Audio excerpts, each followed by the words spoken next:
எத்தனை பேர் இரத்தத்தை பார்க்க பயம் அல்லது விருப்பம் இல்லை? කී දෙනෙක්ද ලේ බලන්න බය එහෙම නැත්නම් අකමැති?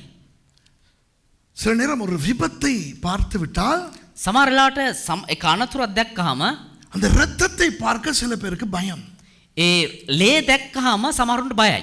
ஐயோ எனக்கு ரத்தம் பார்க்க முடியாது. අයියෝ මට නම් ලේ බලන්න බෑ. ஐயோ எனக்கு தலை சுத்துது, மயக்கம் மாதிரி வருது. අයියෝ මට මේ කැරකිල්ල වගේ මේ කලන්තය වගේ එනවා. இப்படி சொல்லுவார்கள். සමහරු මෙහෙම කියනවා. Some people don't like or are afraid to see blood. Sometimes when people look at blood, it sort of causes them to be out cold. புரியுதா? சில நேரம் நமக்கு ஏதாவது ஒரு காயம் வந்து விட்டால் සමහර වෙලාවට අපිට මොකක් හරි තුවාලයක් වුණාම ரத்தம் வரல, நல்லதா போச்சு சொல்லுவோம் இல்லையா? ලේ ආපු නිසා හොඳට ගියා. එහෙම කියනවා. ආවේ නැති නිසා හොඳට ගියා. Sometimes when we encounter a wound, we are happy that it did not bleed. சில நேரம் வந்து ரத்தம் நிக்குது இல்லங்கும் போது ஐயோ ரத்தம் நிக்குதே இல்ல அப்படின்னு ஒரு பயம் வரும் இல்லையா? සමහර වෙලාවට ලේ ගලාගෙන නැති අයියෝ මේ ලේ නවතින්නේ නැහැ නේ කියලා අපිට සමහර බයක් එනවා. Sometimes we panic when blood doesn't stop, when it continues to bleed. இப்போ இந்த ரத்தம் என்பது ஒரு முக்கியமான அம்சம். මේ ලේ රුධිරය කියන්නේ ඊට වැදගත් වූ දෙයක්. இப்போ ரத்தம் என்று சொன்னால் அதிலே எத்தனையோ வகைகளே உண்டு. දැන් රුධිරය කිව්වොත් එහෙම ඒකේ බොහෝ වර්ග තියෙනවා. அப்போ அந்த B+, B நெகட்டிவ், O இப்படி ஏகப்பட்ட வர்க்கங்கள் உண்டு. ඒ කියන්නේ A B A+, B+, A negative, O ඒ වගේ එක එක වර්ග තියෙනවා. There are different categories of blood types.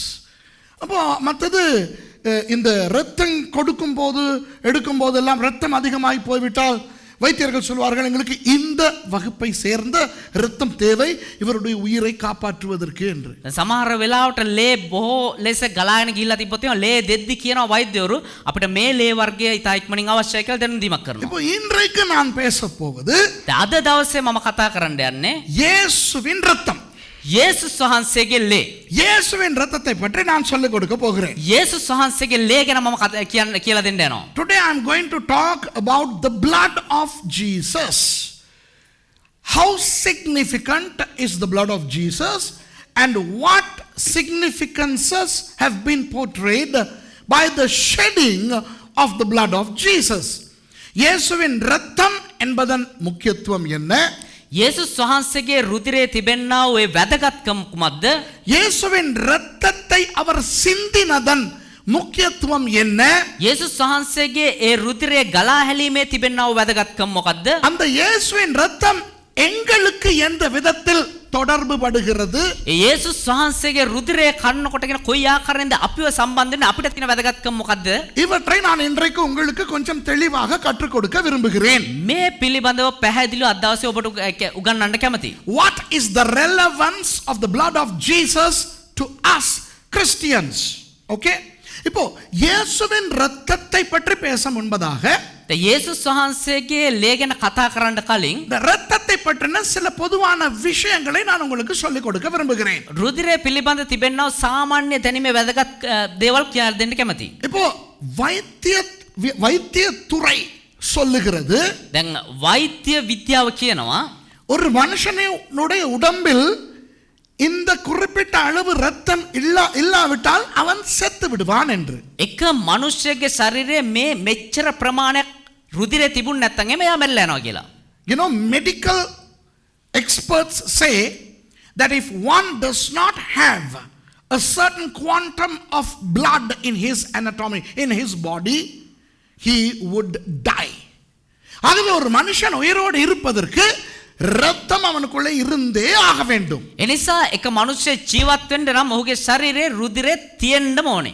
இப்போ மனுஷனுடைய உடம்பில் உயிர் எங்கே இருக்கிறது என்று எத்தனை பேர் குழம்பிக் கொண்டிருக்கிறார்கள். நிறைய பேருக்கு தெரியாது உயிர் எங்கே இருக்கிறது என்று. දැන් මනුෂ්‍යයාගේ ශරීරය තුල ප්‍රාණය කොහෙද තියෙන්නේ කියන එක බොහෝ දෙනෙකුට හොයාගන්නත් බැරුව ඒ වගේම මේ ඒගොල්ලෝ අවුල් වෙලා කලබල වෙලා ඉන්න. ඒ කියන්නේ අවුල් වෙලා ඉන්න කොහෙද මේක තියෙන්නේ කියලා. ஆனால் வேதத்திலே பார்ப்போமா மனுஷனுடைய உயிர் எங்கே இருக்கிறது என்று? හැබැයි අපි බයිබලයේ බලමුද මනුෂ්‍යයාගේ ප්‍රාණය කොහෙද තියෙන්නේ කියලා. Now the world doesn't know, people don't know where in the body of man is his life? Okay?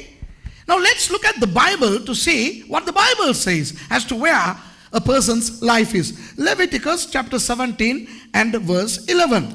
நான் தமிழிலே வாசிக்கிறேன். லேவியராகமம் 17ஆம் அதிகாரம் 11வது வசனம். ලේවි කතාවේ 17 වෙනි පරිච්ඡේදය 11 වෙනි පදය. லேவியராகமம் 17:11 சொல்லுகிறது. ලේවි කතාවේ 17 වෙනි පරිච්ඡේදය 11 වෙනි පදය කියනවා மாம்சத்தின் உயிர் இரத்தத்தில் இருக்கிறது. මක්නිසාද මාංශයේ පණ තිබෙන්නේ ලේය. Read in English that little section. Leviticus 17:11 For the life of the flesh is in the blood. The life of the flesh is in blood. மாம்சத்தின் உயிர் இரத்தத்தில் இருக்கிறது. මාංශයේ ප්‍රාණය තියෙන්නේ රුධිරය තුල. ஆண்டவர் சொல்லிவிட்டால் அதுதான் உண்மை. දෙවියන් වහන්සේ කිව්වා නම් ඒක තමයි ඇත්ත. ஏனென்றால் அவர் தான் மனுஷனை உண்டாக்கினவர். ඇයි කියනවනම් උන්වහන්සේ තමයි මනුෂ්‍යව නිර්මාණය කරේ. அப்புறம் வைத்தியர்கள் வந்து இருக்காது. එතකොට මේ වෛද්‍යවරයලා එහෙම වෙන්න බෑ. அது எப்படி சொல்லுவீங்க? ඒක කොහොමද කියන්නේ? கொஞ்சம் இருங்கோ. පොඩ්ඩක් ඉන්න. உண்டாக்கினவரே சொல்லுகிறார் தான் எங்கே உயிரை வைத்தேன் என்று. මැවුම් කාර්යම කියනවා උන්වහන්සේ කොහෙද ඒ ප්‍රාණය තිබ්බේ කියලා. இரத்தத்திலே. රුධිරය තුල. இதை உங்களுக்கு விளக்கப்படுத்துகிறேன். මේක ඔබට පැහැදිලි කරන්න. You know, God is the manufacturer of man.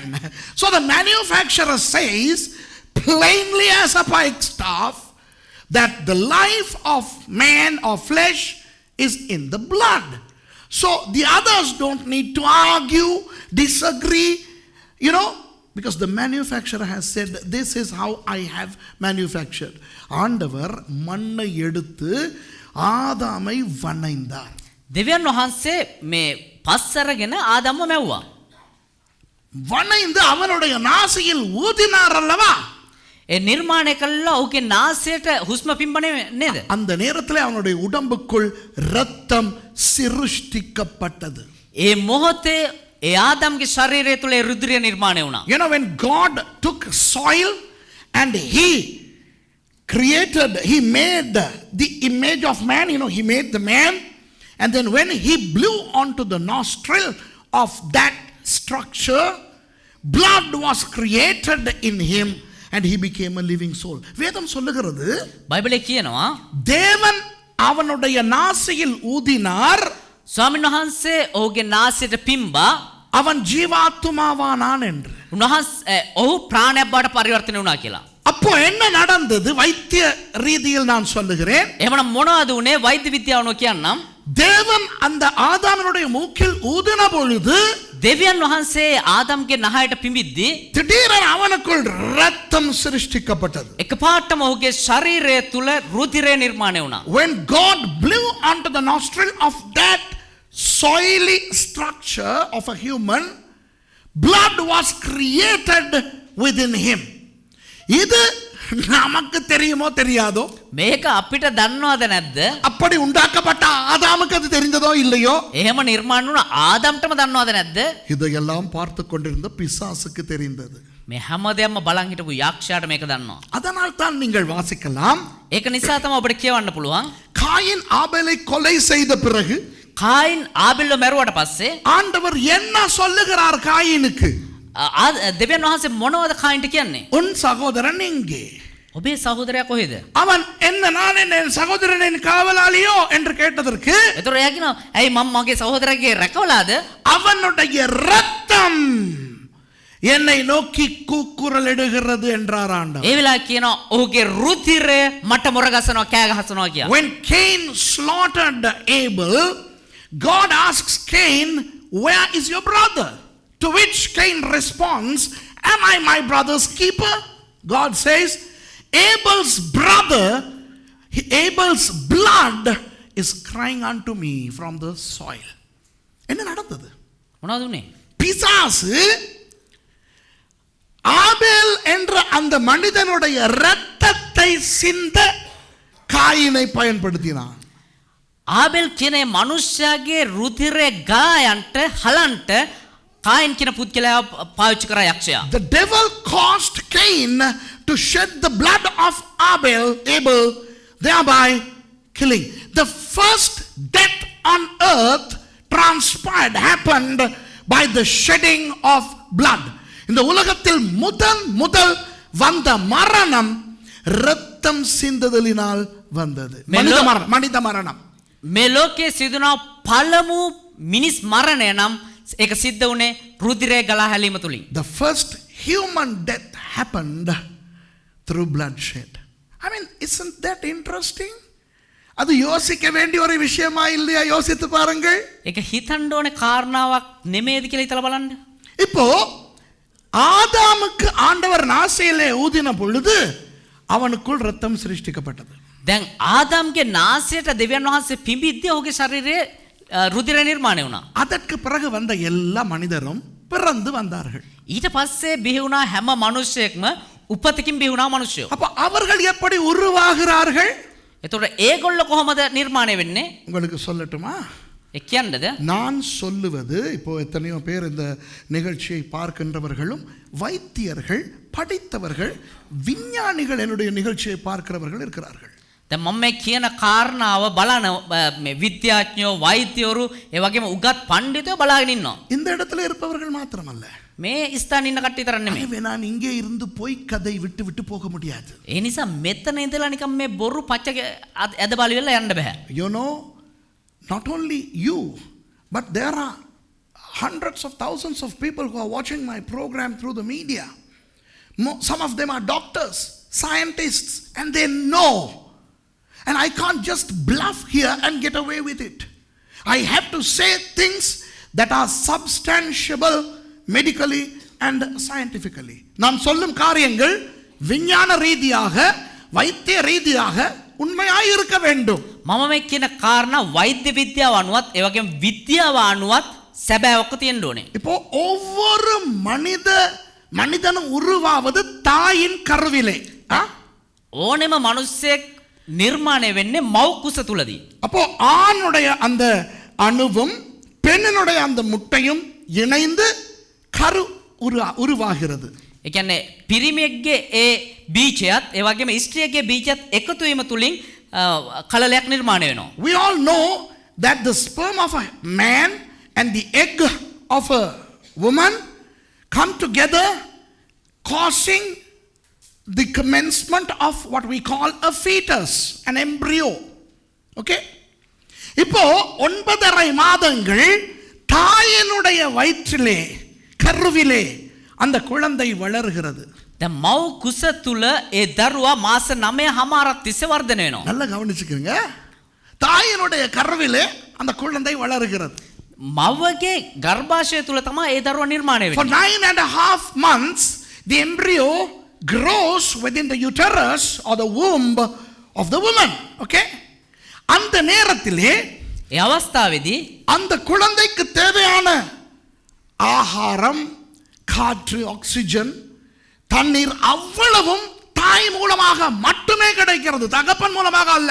ඒ කලලට අවශ්‍ය වාතය, ජලය, ආහාර මේ හැම දෙයක්ම මව තුලින් තමයි ඇතුල් වෙන්නේ. එහෙම නැත්නම් පියා තුලින් නෙවෙයි. அந்த தாயின் கருவிலே இருக்கும் அந்த பிள்ளைக்கு அவையெல்லாம் போவது அந்த குழந்தையினுடைய தொப்புள் மூலமாக, தொப்புள் கொடி மூலமாக. ඒ මවගේ ගර්භාෂය තුල ඒ වර්ධනය වෙන දරුවාට ඒ හැම දෙයක්ම ගමන් කරන්නේ ඔහුගේ තිබෙනා මේ පෙකණි වල තුලින්. ஒரு பயங்கர உண்மையை சொல்லட்டுமா? ඒක භයානක සත්‍යයක් කියන්නද? தாயின் இரத்தம் மூலமாகத்தான் அந்த பிள்ளை 9.5 மாதங்கள் போஷிக்கப்படுகிறது, காப்பாற்றப்படுகிறது, வளர்க்கப்படுகிறது. මවගේ රුධිරය කන්න කොටගෙන තමයි මාස 9 තිස්සේ දරුවා වර්ධනය වෙන්නේ, ආරක්ෂා වෙන්නේ, ඒ වගේම වැඩෙන්නේ. It is an established medical fact that it is through the blood of the mother that the child obtains the necessary oxygen, nutrients and every other element that the child needs to grow. ஆனால் හැබැයි ඒත් அந்த தாயினுடைய இரத்தம் அந்த பிள்ளைக்கு உள்ளே போவதில்லை. ඒ මවගේ රුධිරය ඒ දරුවා තුලට ගමන් කරන්නේ නැහැ. The mother's blood does not go into that embryo at all. Okay? அந்த பிள்ளைக்கு எங்கிருந்து ரத்தம் வருகிறது தெரியுமா? එහෙමනම් ඒ දරුවට කොහේ ඉඳන්ද රුධිරය එන්නේ? அந்த ஆணினுடைய அணு இருக்கிறதே, ඒ පුරුෂයාගේ ශුක්‍රාණුව තියනවා නේද? அந்த அணு பெண்ணின் முட்டையோடு மோதும் பொழுது ඒ ශුක්‍රාණුව කාන්තාවගේ බීජය සමග එකතු වෙද්දී அந்த இடத்திலே அந்த ஆணின் அணுவின் மூலமாய்த்தான் இரத்தம் உருவாகிறது. ඒ පුරුෂයාගේ ශුක්‍රාණුව කන්නකොටගෙන තමා රුධිරය නිර්මාණය වෙන්නේ. When the sperm joins with the egg, it is through the sperm that the blood of that child comes. அதில் ஒரு பயங்கர ஒரு இன்னொரு ரகசியத்தை நான் சொல்லவா? ඒකේ තිබෙනව තව භයානක වූ සත්‍යයක් කියලා දෙන්නද? அந்த ஆணினுடைய அணு மின் விளக்கு அந்த சுவிட்சை போடுவது போன்ற ஒரு வேலையைத்தான் செய்கிறதே ஒழிய மின்சாரம் அந்த நேரத்தில் உருவாக்கப்படுகிறது. ඒ පුරුෂයාගේ ශුක්‍රාණුව ඇවිල්ලා අපි මේ ස්විච් එකක් දානවා වගේ ඔන් කරාන් පස්සේ විදුලිය ගමන් කරනවා වගේ දෙයක් තමයි එතනදී සිද්ධ වෙන්නේ. அந்த நேரத்திலே இரத்தம் உருவாகிறது. ඒ මොහොතේම ඒ රුධිරය නිර්මාණය වෙන්න පටන් The ගන්නවා. sperm triggers the commencement of blood and the blood is created. And we know that every child's blood is created by God independently and individually. ஒவ்வொரு குழந்தையினுடைய இரத்தமும் தனித்தனியாக கர்த்தரால் சிருஷ்டிக்கப்படுகின்றது. හැම ලදුරෙක්ම රුධිරය දෙවියන් වහන්සේ පෞද්ගලිකව තනි තනියෙන් නිර්මාණය කරන්නේ. அதனால் ඒ නිසා அப்பாவனுடைய இரத்தம் சொல்லுவமே பி நெகட்டிவ் என்று, සමහරලාට පියාගේ රුධිරය B නෙගටිව් කියලා කියනවා. அம்மாவினுடைய இரத்தம் ஓ பாசிட்டிவ் என்று, මවගේ රුධිරය O පොසිටිව් කියලා කියනවා. பிள்ளைக்கு ஏ ரக ரத்தம் வரலாம். හැබැයි දරුවට ඒ රුධිරය ඇවිල්ලා තියෙන්නේ. பாருங்கள் எவ்வளவு பெரிய அதிசயம் இது. බලන්න මේක කොච්චර පුදුම දෙයක්ද So the කියලා. father could be a B negative guy and the mother could be O positive and the child could end up having an A positive blood. It is absolutely possible medically and scientifically. அது விஞ்ஞான ரீதியாக வைத்திய ரீதியாக உண்மை. ඒක වෛද්‍ය විද්‍යාව අනුව ඒ වගේම විද්‍යාව අනුව සැබෑ දෙයක්. ஆனால் ඒ නමුත් தகப்பன் மூலம் அது வருகின்றபடியினால் தகப்பன் பாவியாயிருந்தால் அந்த பிள்ளையும் பாவத்தில் பிறக்கிறது.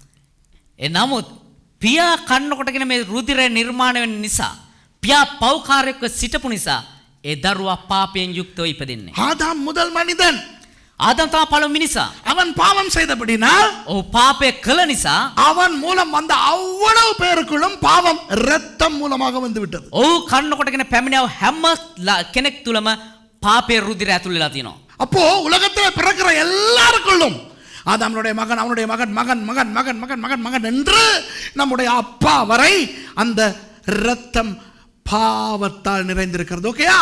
එහෙමනම් ආදම්ගේ පටන් ආදම්ගේ පුතා එයාගේ පුතා එයාගේ පුතා කියලා එන අයගෙන් අපේ පියා වෙනකම්ම හැම කෙනෙක් තුලම පාපය ඇතුල් වෙලා තියෙනවා. அப்படினா நமக்குள் இருக்கிற இரத்தம் என்ன இரத்தம்? එහෙනම් අපි තුල තිබෙන රුධිරය මොන රුධිරයද? பாவ இரத்தம். පාපයේ රුධිරය. And from Adam, the sons of Adam and their sons and their sons and their sons all the way up to our father, sin has been transmitted through the blood, and therefore we were born in sin. We contain blood that is sinful.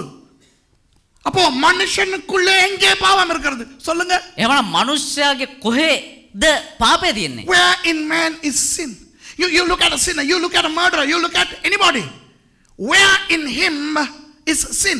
நீங்கள் பாருங்கள், கொலைகாரர்கள், விபச்சாரக்காரர்கள், பாவிகளை பாருங்கள், அவர்களுக்குள்ளே எங்கே பாவம் இருக்கிறது? බලන්න මිනිමරු බලන්න හොරු බලන්න දූෂකව බලන්න ඒගොල්ලෝ කොහෙද පාපය ඇතුල් වෙලා තියෙන්නේ? மக்களுக்கு தெரியாதபடி நான் சொல்லுகிறார்கள் அவனுடைய இருதயம் பாவ இருதயம் என்று. මනුස්සයට දන්නේ නැති නිසා කියන ඔහුගේ හදවතේ පාපය තියෙනවා කියලා. அவனுடைய மூளை பாவ மூளை. ඔහුගේ මොලේ පෞකාර මොලයක් කියලා කියනවා. இல்லை, නෑ. அவனுடைய இரத்தம் பாவ இரத்தம். ඔහුගේ රුධිරය පෞකාර රුධිරය. It's not man's mind, it's not man's brain, it's not man's heart which contains sin. It's man's blood that contains sin. Therefore we can say every human being is a bloody sinner. It's not a vituperative scolding term, but it's a real theological expression. ஏக சிங்களம் இந்த மேலே கேட்டுமே, தமிழ்ல சிங்களத்தில் சொல்ல முடியாது, விட்டுருவோம். Okay, இப்போ வேதத்தில் ஒரு வசனம் இருக்கிறது. දැන් බයිබලයේ එක වචනයක් තියෙනවා. ரோமர் 6:23 திருப்ப வேண்டாம். රෝම 6:26 23 23 மனப்பாடம் பண்ணி வச்சுக்கிறீங்க. මේක කටපාඩමින් තියාගන්න. அந்த முதல் லைனையாவது மனப்பாடம் பண்ணி வச்சுக்கிறீங்க. ඒ පළවෙනි කොටස හරි කටපාඩමින් තියාගන්න. Memorize at least the first line of Romans 6:23. The wages of sin is death. பாவத்தின் சம்பளம் மரணம். පාපේ කුලිය නම් මරණය. அப்போ பாவத்தின் சம்பளம் இரத்தமாய் தான் இருக்க வேண்டும். அன்பானவர்களே கவனிங்க கவனிங்க கவனிங்க எல்லாம் கவனிங்க. එහෙමනම් පාපේ ஒக்கமா ஆகாண்ட. හොඳට අහගන්න. அப்போ ஒரு மனுஷனுக்குள்ள எங்க பாவம் இருக்குது? එහෙමනම් එක මනුෂ්‍ය තුල කොහෙද පාපය තියෙන්නේ? இரத்தத்துல. ලේවල. Hey, where in man is sin? Blood. அப்போ ஒரு மனுஷனுக்குள்ள இருக்கிற இரத்தத்தை முழுக்க எடுத்துட்டா එහෙමනම් එක මනුෂ්‍යෙක් තුල තිබෙනා වූ ඒ සම්පූර්ණ රුධිරය ගත්තනම් அவனுக்குள்ள இருக்கிற பாவம் வெளியே போயிடும். உண்மையா இல்லையா? ඔහු තුල තිබෙනා වූ ඒ පාපය නැතිලා යනවා. හරිද වැරදිද? You know, if you extract all the blood from a human being, he would become sinless. Yes? Yes. Hello, புரியுதா இல்லையா? තේරෙනවද මේක? ஒரு மனுஷனுக்குள்ள இருக்கிற இரத்தத்தை முழுக்க எடுத்து விட்டால் එක මනුෂ්‍යයෙක් තුල තිබෙනා වූ ඒ රුධිරය සම්පූර්ණයෙන්ම ගත්තනම් அவனுக்குள்ள இருக்கிற பாவம் வெளியே போய் விடுகிறது. அவ்வளவுதானே? ඔහු තුල තිබෙනා වූ ඒ පාපය එළියට යනවා. உண்மை உண்மை. මේක තමයි ඇත්ත. The truth is, if you take away all the blood from somebody, that somebody becomes sinless. Because if sin dwells in the blood, and if blood gets out, there is no sin in that person. அப்போ பாவமானது இரத்தத்திலே இருக்கிறது என்றால் இரத்தம் வெளியேறிவிட்டால் அவனுக்குள்ளே பாவம் இல்லை. එන පාපය තියෙන රුධිරය තුල නම් ඔහුගේ රුධිරය එළියට දැම්මනම් ඔහු තුල පාපය නැහැ. அதனால் பாவத்தின் சம்பளம் என்ன? ඒ නිසා පාපේ කුලිය මොකද්ද? மரணம் என்று வேதம் சொல்லுகிறது அல்லவா?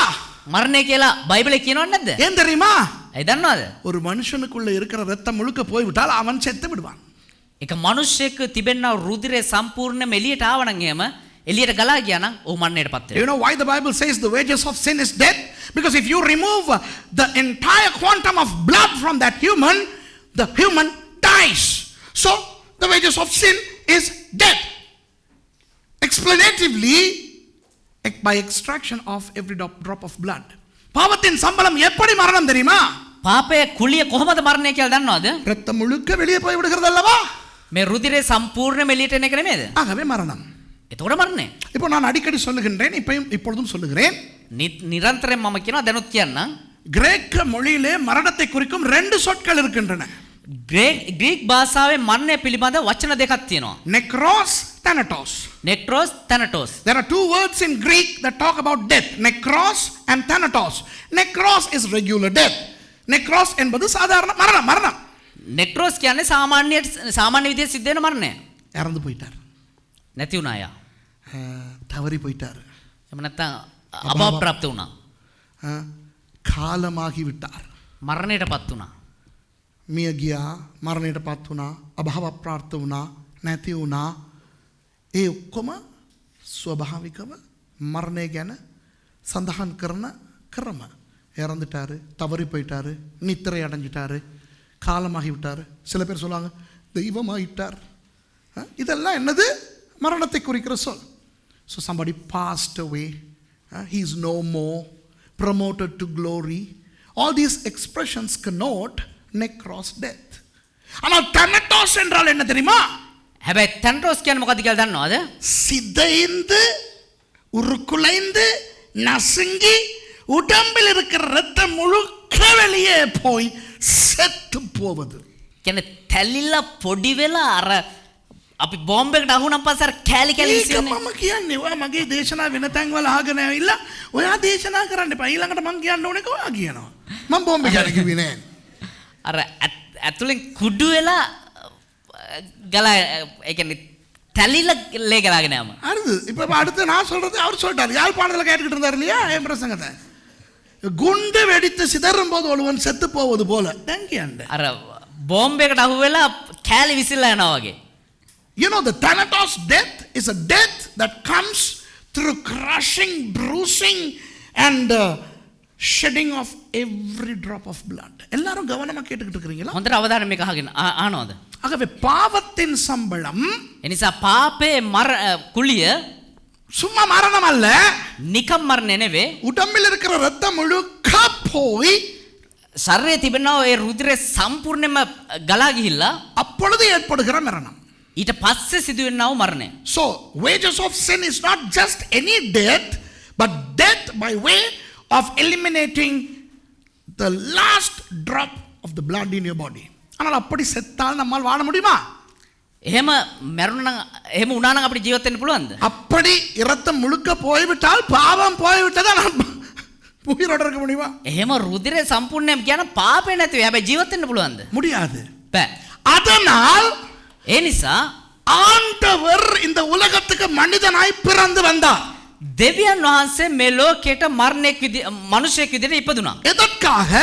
මොකක් උදෙසාද? எங்கள் எல்லாருக்காகவும் அவருடைய இரத்தத்தை முழுக்க வெளியேற்றி thanatos சாவு செத்து போவதற்கு. අපි හැම කෙනෙක් උදෙසාම උන්වහන්සේගේ රුධිරය සම්පූර්ණයෙන්ම එළියට ගලා ගිහිලා තැන්ටෝස් මරණයට පත් වෙන්න. So God became man. Why? So that he could die that gruesome thanatos death and shed even the last drop of his blood on behalf of the entire humankind. அப்படி அவர் வரும் பொழுது அவருக்கு ரத்தம் வேண்டும். එහෙම එද්දි ඔහුට ඒ කියන්නේ එහෙම එද්දි මේ ලෝකෙට ඔහුට රුධිරය අවශ්‍ය උන්වහන්සේට. அந்த ரத்தமும் பாவ ரத்தமா இருந்தால் ඒ රුධිරයත් පෞකාර වූ රුධිරය පෞකාර ලේ විදිහට තිබුණා නම් அப்போ அவர் பாவி. එතකොට උන්වහන්සේත් පෞකාරයි. அப்பொழுது அவர் அந்த ரத்தத்தை சிந்தினால் එතකොට ඒ රුධිරය ගලා හැලුවා නම් அவருக்கு மாத்திரம்தான் அந்த அந்த இரத்தத்தை வெளியேற்றுவதன் மூலம் வருகிற பாவ விமோசனம் கிடைக்கும். උන්වහන්සේට විතරයි එහෙමනම් ඒ රුධිරය සම්පූර්ණයෙන් ගලා හැලීම තුලින් පාපේ රහිත වෙලා ඒ තත්ත්වය ලැබෙන්නේ. You know, if he had the same kind of blood we had, which comes from man, then his shedding of blood would suffice only to himself. அப்போ அவர் மற்றவர்களுக்காக அதை செலுத்த முடியாது. එතකොට එහෙමනම් උන්වහන්සේට ඒක අනිත් අය උදෙසයි කරන්න බෑ. அதனால் அவர் பிறக்கும் பொழுது அப்பா இல்லாமல் பிறந்தார். ඒ නිසා උන්වහන්සේ ඉපදෙද්දී පාපේ රහිතව නෑ තාත්තා. පියෙක් නැතුව ඉපදුනා. So he was born without a father. Why? In the absence of sperm related fertilization, there won't be a sperm related blood. ஆணின் அணு சம்பந்தம் இல்லாமல் அவர் கருவுற்றபடியினால், அவர் கருவாய் வந்தபடியினால் அவருடைய இரத்தத்தில் பாவம் இல்லை. පිරිමෙක්ගේ ශුක්‍රාණුක එකතුවක් නැතුව ගර්භාෂයේ ඒ කල්ලේ නිර්මාණය වුණ නිසා උන්වහන්සේගේ ශරීරය තුල පාපේ රහිතයි. அந்த ஒரு காரணத்துக்காக ඒ එක කාරණාව නිසා கன்னியின் வயிற்றில் அவர் கருவாய் வந்தார். උන්වහන්සේ කන්‍යාවක්ගේ ගර්භාෂය තුල කලලයක් වුණා. For that reason he became a fetus in the womb of a virgin. ஆகவே இயேசுவின் உடம்பில் இருக்கிற இரத்தம், එනිසා යේසුස් ක්‍රිස්තුස් වහන්සේගේ ශරීරය තුල තිබෙන රුධිරය ஆண்டவர் எப்படி ஆதாமின் மூக்குக்கு ஃபு என்று ஊதும் பொழுது அவனுக்குள் இரத்தம் உருவானதோ, අර ආදම්ගේ ශරීරයට දෙවියන් වහන්සේ ෆු කියලා පිම්බම් පස්සේ කොහොමද රුධිරය නිර්මාණය වුනේ? அதுபோல இயேசு மரியாளின் வயிற்றிலே உருவான பொழுது பரிசுத்த ஆவியானவர் ஃபு என்று ஊதும் பொழுது அவருக்குள் இரத்தம் சிருஷ்டிக்கப்பட்டது. යේසුස් ක්‍රිස්තුස් වහන්සේ මිනිස්සෙක් විදිහට කල්ලේ නිර්මාණය වෙද්දී සුද්ධාත්මයන් වහන්සේ ෆු කියලා පිඹිද්දී උන්වහන්සේගේ ශරීරය තුල රුධිරය නිර්මාණය වුණා. இதைத்தான் வேதம் சொல்லுகிறது. මේක නිසා තමයි බයිබලයේ කියන්නේ மரியாள் பரிசுத்த ஆவியின் மூலம் கர்ப்பமானாள் என்று. புரியுதா? මරියා සුද්ධාත්මයන් වහන්සේ කන්නකොටන ගර්භණී වුණා කියලා. Just like God blowing onto the nostrils of that image which caused him to become a living soul in Adam, when Jesus became a fetus in the womb of Mary, the Holy Spirit blew onto that fetus's nostril and he began to have blood. And that is why the Bible says that Mary, this thing came from the Holy Spirit. You know, when Mary became pregnant, it was through the Holy Spirit. இதனால் தான் இயேசுவுக்கு இன்னொரு பெயர் உண்டு. මේ නිසා තමයි යේසුස් ක්‍රිස්තුස් වහන්සේට තව නාමයක් තියෙන්නේ. ரோமர் புத்தகத்திலே இயேசுவுக்கு என்ன பெயர் கொடுக்கப்பட்டிருக்கிறது? රෝම පොතේ මොන නමද යේසුස් ක්‍රිස්තුස් වහන්සේ දීලා තියෙන්නේ? இரண்டாவது ஆதாம். දෙවනි Adam. That is why the book of Romans calls Jesus, he is the second Adam. Only Adam and Jesus had created blood. ஆதாமுக்கும் இயேசுவுக்கும் மாத்திரமே ஒரு சம்பந்தமும் இல்லாமல் இரத்தம் சிருஷ்டிக்கப்பட்டு கொடுத்தது. ආදම්ටත් යේසුස් ක්‍රිස්තුස් වහන්සේටත් කිසිම සම්බන්ධකමක් නැතුව රුධිරය නිර්මාණය වුණා. இப்ப விளங்குதா? That is why Adam and Jesus are the only two persons who had blood without any man's intervention. Okay? இப்போ வேதம் சொல்லுகிறது. இப்போ இந்த வசனத்தை வாசிப்போம். දැන් බයිබලයේ කියන අපි මේ වචනේ කියමු. Turn to 1 Peter 1:19 and Romans 5:8 and 9. நான் வாசிக்கிறேன். 1 பேதுரு 1:19. தானமே. 1 பேதுரு 1:19 වෙනි පදය. குற்றமில்லாத மாசற்ற ஆட்டுக்குட்டியாகிய கிறிஸ்துவின் விலையேற பெற்ற இரத்தத்தினாலே மீட்கப்பட்டீர்கள் என்று அறிந்திருக்கிறீர்களே. 1 பேதுரு 1:19 වෙනි පදය කැලලක්වත් පළුද්දක්වත් නැති බැටළු පැටුගේ ලේවැනි ක්‍රිස්තුස් වහන්සේගේ අනර්ග ලේ කන්න කොටගෙන බව නුඹලා දන්නෙහුය. You don't have to say where you are reading from, just read the verse. 1 Peter 1:19. But with the precious blood of Christ, as of a lamb without blemish and without spot. Wow. ரோமர் 5ஆம் அதிகாரம் රෝම 8 වෙනි පරිච්ඡේදයේ 8 9 வாசிக்கிறேன். 5 වෙනි පරිච්ඡේදයේ 5 වෙනි පරිච්ඡේදයේ 8 සහ 9 වෙනි පද කියමු. Romans chapter 5 verses 8 and 9. நாம் பாவிகளாய் இருக்கையில் கிறிஸ்து நமக்காக மரித்ததினால் தேவன் நம்மேல் வைத்த தமது அன்பை விளங்க பண்ணுகிறார். இப்படி நாம் அவருடைய இரத்தத்தினாலே நீதிமான்களாக்கப்பட்டிருக்க கோபாக்கினைக்கு நீங்களாக அவராலே நாம் ரட்சிக்கப்படுவது அதிக நிச்சயமாமே. රෝම 5:8 සහ 9 වෙනි පද. නමුත් දෙවියන් වහන්සේ අප කෙරෙහි ඇති තමන් වහන්සේගේ ප්‍රේමය පෙන්වන්නේ අප පෞකාරයන්ව සිටියදීම අප වෙනුවට ක්‍රිස්තුස් වහන්සේගේ මරණය විඳීමෙන්ය. එබැවින් ඊට වඩා ක්‍රිස්තුස් වහන්සේගේ ලේ කන්න කොටගෙන ධර්මිෂ්ඨ කරනු ලැබුව අපි උන්වහන්සේ කන්න කොටගෙන දෙවියන් වහන්සේගේ උදහසෙන් ගලවනු ලබන්නෙමුව. Romans 5, just read verse 9.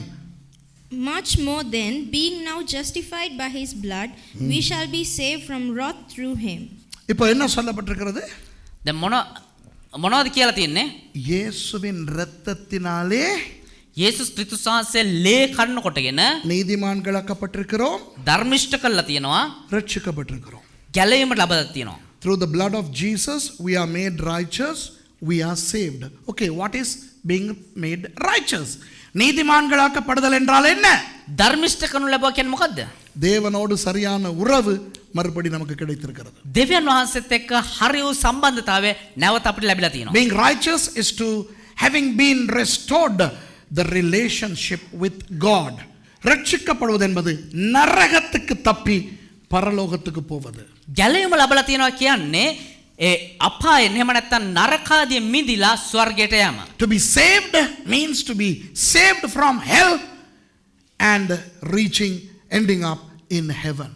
அப்போ இயேசுவின் இரத்தம் மூலம் தான் நமக்கு அந்த ரட்சிப்பு கிடைத்திருக்கிறதா. එහෙනම් යේසුස් ක්‍රිස්තුස් වහන්සේගේ ලේ කන්න කොටගෙන තමයි අපිට මේ ගැලවීම ලැබිලා තියෙන්නේ. கவனியுங்கள், நமக்காக அவருடைய உடம்பில் இருக்கிற ஒவ்வொரு துளி இரத்தமும் வெளியே போனபடியினால் நாம் ரட்சிக்கப்பட்டோம். අපි නිසා උන්වහන්සේගේ ශරීරයේ රුධිරය සම්පූර්ණයෙන්ම එළියට ගලා හැලුව නිසා අපි ගැලවීම ලැබලා තියෙනවා. So because of us, Jesus' blood was shed and we received salvation. இப்போ பழைய ஏற்பாட்டில் ஒரு வசனத்தை நான் உங்களுக்கு வாசிக்க விரும்புகிறேன். ஒரு அடையாள வசனம். දැන් පන්න ගිසුමේ එක වචනයක් ඔබට කියවන්න කැමතියි. ඒක ඉතා සංකේතාත්මක වූ වචනයක්. You know, today I am using a lot of scriptures. இன்றைக்கு நிறைய வசனங்களை கொடுக்கிறேன். இது ஹோமிலெட்டிக்ஸ்க்கு பிரசங்கத்துக்கு சரியில்லாத ஒன்று. ඒ කියන්නේ අද බොහෝ වචන තියෙනවා මේක දේශනාවකට හරියන්නේ නැද්ද? என்னுடைய பிரசங்கத்தை கேட்டுக்கொண்டிருக்கின்ற பாஸ்டர்ஸ்மார் தேவதாசගේ වචන අසන්නව දේවදාසෙනි பிரசங்கம் பண்ணும்போது நிறைய பைபிள் வசனம் கொடுத்துக்கிட்டே போக கூடாது. දේශනා කරද්දී බොහෝ බයිබල් පද දීගෙනම ඉන්න එපා. அது வேத பிரசங்கவியலுக்கு முரணானது, ஜனங்களுக்கு அது ஒத்து வராது. ඒක දේව වචනය ඒක ලස්සන නැහැ. ඒ වගේ මිනිස්සුන්ටත් ඒක හරි අපහසුයි. To the pastors who are watching, preachers who are watching me, I'm telling you, it is a homiletical misdemeanor to use a lot of scripture verses. You would switch people off. So today I'm switching people off. இன்றைக்கு நான் ஜனங்களை குழப்பிக்கொண்டிருக்க நிறைய வசனம் வாசிச்சு லேவிய ராகமம் 16:14 வாசிக்கிறேன். லெவி கதாவ 10:14, லெவிட்டிகஸ் 16:14. அந்த ஆசாரியன் என்ன செய்ய வேண்டும் என்று சொல்லப்பட்டிருக்கிறது. ඒ පූජකයෝ මොනවද කරන්න ඕන කියලා තියෙනවා එතන. பின்பு காளையின் இரத்தத்திலே கொஞ்சம் எடுத்து கீழ்ப்புறமாக நின்று தன் விரலினால் கிருபாசனத்தின் மேல் தெளித்து அந்த இரத்தத்தில் கொஞ்சம் எடுத்து கிருபாசனத்துக்கு முன்பதாக நல்ல கவனிங்க 7 தரம் தன் விரலினால் தெளிக்க கடவன். තවද ඔහු ගොනාගේ ලේන් ස්වල්පයක් ගෙන තමාගේ ඇඟිල්ලෙන් කරුණාසනයේ නැගෙන ඉර පැත්තේ ඉසින්නේය. ඔහු කරුණාසනයේ ඉදිරියේ තමාගේ ඇඟිල්ලෙන් ඒ ලේ 7 වරක් ඉසිය යුතුය. Read it. And he shall take of the blood of the bullock and sprinkle it with his finger upon the mercy seat eastward, and before the mercy seat shall he sprinkle of the blood with his finger 7 times. கவனிங்க. අවධානය යොමු කරන්න. எத்தனை தடவை அந்த ஆசாரியன் இரத்தத்தை தெளிக்க வேண்டுமாம்? ඒ පූජකයෝ කී සැරයක් ඒ ලේ රුධිරය ඉසින්න ඕනේද? சொல்லுங்க. කියන්න. How many times should the priest sprinkle the blood? 7 times. 7 සැරයක්. இது என்ன? මේක මොකද්ද? இயேசுவின் இரத்தம் சிந்துதலுக்கு இது ஒரு அடையாளம். යේසුස් ක්‍රිස්තුස් වහන්සේගේ රුධිරය ගලා හැලීමට මේක එක සලකුණක්. This is a symbolic prophecy for the shedding of Jesus' blood. இயேசுவின் இரத்தம் 7 இடங்களில் சிந்தப்பட்டது. යේසුස් ක්‍රිස්තුස් වහන්සේගේ රුධිරය ස්ථාන 7කින් ගලා ගියා. முதலாவது පළමු කොට கெத்சமனேயிலே அவருடைய வியர்வை இரத்தத்தின் பெருந்துளிகளாய் விழுந்தன. ගෙත්සෙමන උයනේදී උන්වහන්සේගේ රුධිරය දහඩියත් එක්ක එකතු වෙලා ගලා ගියා. Jesus shed blood 7 times within the process of his crucifixion. Number 1, he sweat blood in the garden of Gethsemane. இரண்டாவது දෙවනුවට காய்பாவின் அரண்மனையிலே அடித்து விசாரிக்கப்படும் பொழுது இரத்தம் சிந்தினார். කායිපස්ගේ ඒ නිවසේදී යේසුස් ක්‍රිස්තුස් වහන්සේට ගහලා ප්‍රශ්න කරද්දී උන්වහන්සේගේ රුධිරය ගලා ගියා. Second, when they questioned him in the palace of Caiaphas, he was beaten and flogged where he shed blood. மூன்றாவது තුන්වනුව பிலாத்துவின் அரண்மனையிலே 39 தரம் வாரினால் அடிக்கப்பட்டு இரத்தம் சிந்தினார். පිලාත්ගේ මාලිගාවේදී යේසුස් ක්‍රිස්තුස් වහන්සේට 39 වතාවක් කසෙන් ගහද්දී උන්වහන්සේගේ රුධිරය ගලා ගියා. Third, in the Pilate's palace, he was lashed 39 stripes where he shed blood. அடுத்து அவருடைய தலையிலே முள்முடி சூட்டும் பொழுது இரத்தம் சிந்தினார். நாலாவது ඊළඟට උන්වහන්සේගේ හිසට ඒ කටුවට උන්න දමද්දී රුධිරය ගලා ගියා. Fourth, when they crowned him with a thorny crown, he shed blood. ஐந்தாவது அவருடைய கைகளில் ஆணை அடிக்கும் பொழுது இரத்தம் சிந்தினார். පස්වෙනුව උන්වහන්සේගේ දෑත් වලට ඇන ගහද්දී රුධිරය ගලා ගියා. Number 5, he shed blood when they pierced the nail through his hand. ஆறாவது அவருடைய கால்களில் ஆணை அறையும் பொழுது இரத்தம் சிந்தினார். 6 වෙනුවට උන්වහන්සේගේ දෙපා වලට ඇන ගහද්දී රුධිරය ගලා ගියා. Number 6, he shed blood when they plunged that nail onto his feet. ஏழாவது கடைசி 7 වෙනුවට අවසාන වතාවට அவர் இறந்து விட்டாரா இல்லையா என்று உறுதிப்படுத்த போர் சேவகன் விலாவிலே குத்தும் பொழுது கடைசி துளி இரத்தம் தண்ணீரோடு வெளியே வந்தது. උන්වහන්සේ මිය ගියාද නැද්ද කියලා හරියටම ඒක සහතික කරගන්නට ඒ යුද බටේ කැල උන්වහන්සේගේ ඇලයට අනිද්දී අන්තිම රුධිරය ගලා ගියා. Finally, the 7th instant was when the Roman soldier pierced the side of Jesus to confirm that he was dead. Blood, the last drop of blood came out with water. பாத்தீங்களா 7 இடங்களில் அவர் இரத்தம் சிந்தினார். දැකලා සත් තැනකින් උන්වහන්සේගේ රුධිරය ගලා ගියා. வேதத்திலே இலக்கங்கள் ரொம்ப முக்கியமானவை. බයිබලයේ ඉලක්කම් ඉතා වැදගත්. ஏழு என்பது பரிபூரணத்தை குறிக்கும். 7 කියන්නේ සම්පූර්ණත්වය පෙන්වනවා. Number 7 in the Bible symbolically connotes perfection. Number 1 is God. ஒன்று தேவன். 1 කියන්නේ දෙවියන් වහන්සේ. கவனிங்க, ஒன்று என்னது? தேவன். 1 කියන්නේ මොකද්ද? දෙවියන් වහන්සේ. 2 பிரிவினை. 2 බෙදීම.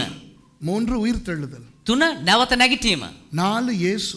4 යේසුස් වහන්සේ. 5 தேவ வல்லமை. 5 දෙවියන් වහන්සේගේ බලය, දේව බලය. 6 மனிதன். 6 මනුෂ්‍යයා. 7 பரிபூரணம். 7 සම්පූර්ණත්වය. Number 1 is God, number 2 is separation, number 3 is resurrection, number 4 is Jesus, number 5 is the power of God, number 6 is man, and number 7 is perfection. ஆகவே இந்த 7 தடவை அவர் ரத்தம் சிந்தினாரே, එනිසා ඒ 7 සැරයක් උන්වහන්සේ රුධිරය හැලු නිසා பரிபூரண ரத்தம் சிந்துதல். ඒ සම්පූර්ණ රුධිරය හැලීමක් සිද්ධ වුණා. So by shedding his blood in 7 places, it was a complete shedding of his blood. அதிலே அவர் முதலாவது ரத்தம் சிந்தினாரே கெத்செமனேயிலே, ඒනුත් උන්වහන්සේ පළමු වතාවට රුධිරය හැලුවනේ දර ගෙත්සෙමනුවනේ. ஒன்று எதை குறிக்கிறது? ஒன்று எதை குறிக்கிறது? එක මොකද්ද පෙන්වන්නේ? தேவன். දෙවියන් වහන්සේ. ஓகே, நான் விளக்கப்படுத்துகிறேன். ඒක පැහැදිලි කරන්න. அந்த ஒன்றை வேறுபடுத்தி விடுவோம். ඒක ඒ එක තියාගමු එහෙම. Number 1 denotes God. And Jesus shed his blood in the garden of Gethsemane. Let's talk about it later. அந்த ஒன்று போனால் இன்னும் எத்தனை தடவை இயேசு ரத்தம் சிந்தினார்? ඒ එක අතහැරියන් පස්සේ තව කී වතාවක් උන්වහන්සේ රුධිරය ගලා හැලියද? 6. 6 වතාවක්. 6 என்றால் யார்? எதை குறிக்கும்? 6 කියන එක මොකද්ද පෙන්වන්නේ? மனிதன். මනුෂ්‍යයා. So if you segregate 1, there are 6 left. There are 6 instances when Jesus bled. So that 6 connotes man, and therefore we can say something like this. The first shedding of blood was shed on behalf of God, and the remaining 6 were on behalf of man. அவர் முதலாவது கெத்செமனேயிலே ரத்தம் சிந்தினாரே, උන්වහන්සේ පළමු කොට ඒ ගෙත්සෙමනුවනේ රුධිරය ගලා හැලියනේ. அது தேவனுக்காக. ඒක දෙවියන් වහන්සේ උදෙසා. மற்ற 6 ரத்தம் சிந்துதலும் மனிதனுக்காக. ඒ අනිත් 6 අවස්ථාවෙම රුධිරය ගලාගේ මනුෂ්‍යයා උදෙසා. எப்படி பாஸ்டர் சுரேஷ் நீங்க சொல்லுவீங்க அந்த ஒன்றையும் இந்த 6ஐயும் வேறுபடுத்தி? කොහොමද පාස්ටර්ස්වා මේ අර එකයි මේ 6 වෙන් කළා කියන්නේ? How can you separate that first instant of bleeding and the remaining 6 instants of bleeding? I'll explain. விளக்கப்படுத்துறேன். ඒක විස්තර කරලා දෙන්න. இரண்டாவதிலிருந்து 7வது வரையான அந்த 6 தடவையும் ඒ දෙකේ ඉඳලා 7 වෙනකන් ඒ 6 වතාවෙම அவருடைய இரத்தம் சிந்தப்பட்டது வெளியாலே அடித்தபடியினாலோ குத்தினபடியினாலோ வெளி உடம்புக்கு வெளியாலே ஏற்பட்ட பாதிப்பினால் ரத்தம் வெளியே வந்தது. ඒ අනිත් 6 වතාවෙම උන්වහන්සේගේ රුධිරය එළියට ගලා ගියේ යම් කෙනෙක් එහෙම නැත්නම් බාහිර බලපෑමක් නිසා. 2லிருந்து 7 வரையான அந்த 6 அம்சங்களில் இயேசுவானவர் ரத்தம் சிந்தும் பொழுது කියවන්න 2 සිට 7 දක්වා. 2 සිට 7 දක්වා උන්වහන්සේ රුධිරය හැලෙද්දී பாருங்கள், காய்பாவின் அரண்மனையிலே அடித்தார்கள், ரத்தம் வந்தது. කායිපස්ගේ මාලිගාවේදී ගහලා රුධිරය හැලුණා. 2 to 7. Okay, second to the 7th instance, Jesus bled because of external beatings or piercings. Okay, number 2, Caiaphas' palace, he was beaten, so he bled. காய்பாவின் அரண்மனையிலே அடித்தார்கள், ரத்தம் வந்தது. කායිපස්ගේ මාලිගාවේදී ගැහුවා, ඒ නිසා රුධිරය ගැලුවා. பிலாத்துவின் அரண்மனையிலே 39 தரம் அடித்தார்கள், ரத்தம் வந்தது. පිලාත්ගේ මාලිගාවේ 39 වතාවක් කසෙන් තැළුවා, ඒ නිසා රුධිරය ආවා. In Pilate's palace, they lashed him 39 stripes, he bled. அடுத்தது அவருடைய தலையிலே முள்முடி சூட்டினார்கள், அதன் மூலம் முள் குத்தி ரத்தம் வந்தது. ඊළඟට උන්වහන්සේගේ හිසට අර කටුවටුන්න දැම්ම, ඒ මුල් ඒ කටු වැනිලා රුධිරය ආවා. Then he was crowned with a thorny crown, so he bled.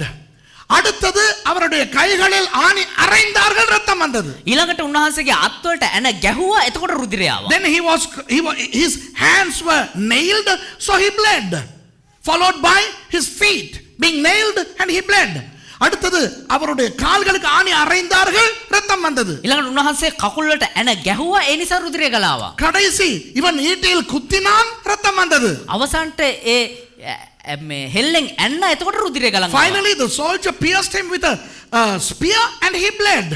ஆனால் முதலாவது හැබැයි පළමු වතාවේදී அவருடைய உடம்பில் எதுவுமே படாமல், උන්වහන්සේගේ ශරීරයේ කිසිම දෙයක් මේ වදින්න නැතුව, அவரை அடிக்கவில்லை, උන්වහන්සේට ගැහුවේ නැහැ, திட்டவில்லை, මේ තැළුවේ නැහැ, பன்னினே, දැන්නේ නැහැ. இன்னும் அவரை கைதே பண்ணவில்லை, கைதே பண்ணவில்லை இன்னும். උන්වහන්සේ අත්අඩංගුවටම ගත්තේ නැහැ තාම.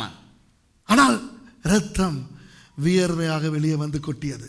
එනමුත් උන්වහන්සේගේ රුධිරය දහඩිය සමග එළියට ගලා යමින් තිබුණා. லூக்கா 22:44 சொல்லுகிறது, ලූක් 22 44 44 වෙනි පදයේ කියනවා அவருடைய வியர்வை இரத்தத்தின் பெருந்துளிகளாய் விழுந்தன.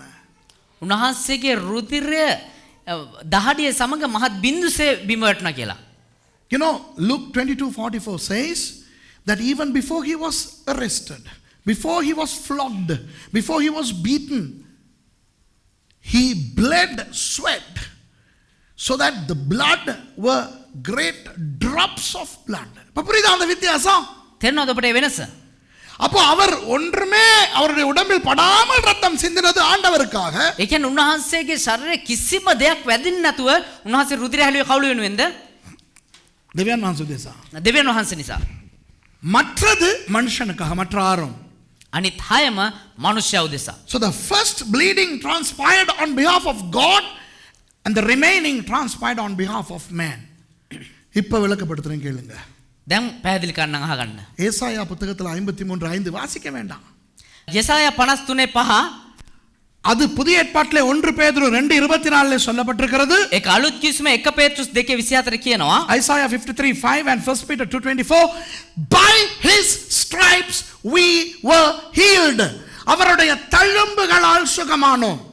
උන්වහන්සේගේ තුවාල වලින් අපට සුවය තියෙනවා. උන්වහන්සේගේ තුවාල වලින් අපට ඒත් විශේෂයෙන් කියලා තියෙනවා, උන්වහන්සේගේ කසපාරවල් වලින් අපට සුවය තියෙනවා කියලා. அவருடைய அந்த சாட்டை தழும்புகளை தான் குறிக்கும். You know, it connotes the 39 stripes that he received. உங்களுக்கு மருத்துவத்திலே ஒரு ரகசியத்தை சொல்லிக் கொடுக்கவா? වෛද්‍ය විද්‍යාවේ තියෙන එක රහසක් කියලා දෙන්නද? Shall I unravel a medical mystery? Okay, நீங்க எல்லாம் டாக்டர்ஸ் இல்ல. ඔබ කවුරුත් මේ වෛද්‍යවරු නෙවෙයි. ஆனா இந்த நிகழ்ச்சியை பார்க்கறாங்க டாக்டர்ஸ். හැබැයි මේ වැඩසටහන බලන වෛද්‍යවරු. நீங்க எல்லாம் விஞ்ஞானிகள் இல்ல. ඔබ කවුරුත් විද්‍යාඥයෝ නෙමෙයි. ஆனா இந்த நிகழ்ச்சியை விஞ்ஞானிகள் பார்க்கறாங்க. හැබැයි මේ වැඩසටහන විද්‍යාඥයෝ බලනවා. ஆகவே உங்களுக்கு தெரிஞ்சிருந்தா சரி. නිසා ඔබ දන්නවා නම් හරි. தெரியாதவங்க கொஞ்சம் தேடி பாருங்க சுரேஷ் சொல்றது உண்மையான்ட்டு. දන්නේ නැතේ පොඩ්ඩක් හොයලා බලන්න මේ සුරේෂ් කියන දේ ඇත්තද කියලා. You are not doctors, you are not scientists, but my program is viewed by doctors and scientists. So if you know what I'm talking about, then fine. If you don't know, investigate and see if Suresh is telling you the truth. உலகத்தில் எத்தனை வியாதிகளோ இருக்கு இல்லையா? ஆயிரக்கணக்கான வியாதிகள் இருக்கு இல்லையா? ලෝකෙ කොච්චර රෝග තියෙනවද දන්නවද? දහස් ගණන් රෝග තියෙනවා. இருக்கு இல்லையா? அவ்வளவு வியாதிகளையும் வைத்திய விஞ்ஞானம் வகுப்புகளாக பிரிக்கிறது. ඒ තිබෙනව හැම රෝගයක්ම වෛද්‍ය විද්‍යානුව එක එක කොටස් වලට වෙන් කරලා තියෙනවා. You know, there are millions of illnesses and ailments in the world, okay? Sicknesses. But they are all classified into family groups. Certain diseases belong to certain families. அப்படி உலகத்தில் உள்ள அவ்வளவு வியாதிகளும் எத்தனை வகுப்புகளில் இருக்கிறது தெரியுமா? එච්චර ඒ ලෝකේ තියෙන හැම රෝගයක්ම කොච්චර කොයි කොටස් කීයකද වර්ගීකරණය කරලා තියෙනවද දන්නවද? 39. 39කට. Every ailment in the world has been classified into 39 groups of ailments. என்ற தெய்வமே, பாரு எங்களோட ஜனங்க பார்த்துக்கிட்டு இருக்கிற விதத்தை சொல்லு. බලන්න අපේ මිනිස්සු බලන් ඉන්න විදිය. ஒண்ணு இவங்களுக்கு இதெல்லாம் தெரியும். එකක් මේ කියපු දේ දන්නවා ඔයගොල්ලෝ. ஒண்ணு இவங்களுக்கு தெரியும்.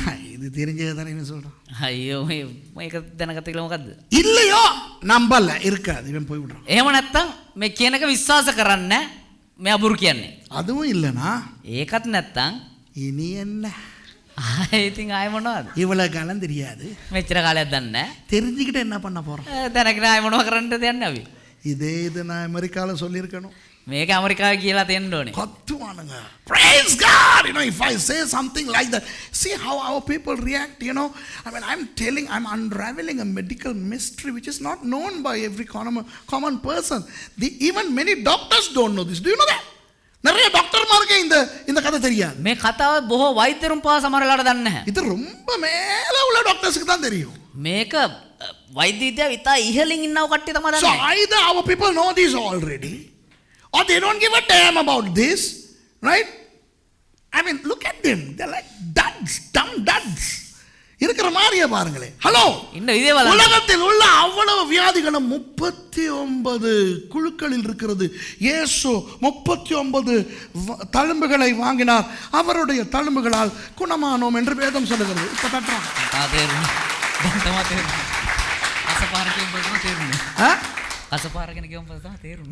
ඒ කියන්නේ ලෝකේ තියෙන හැම රෝගයක්ම කොටස් වලට බෙදලා තියෙනවා වෛද්‍ය විද්‍යාව. එහෙම විද්‍යානුකූලව බෙදා තිබෙන ඒ රෝගයන් කොටස් 39කට වෙන් කරලා තියෙනවා. යේසුස් වහන්සේ කසපාරවල් 39ක් දරාගත්තා.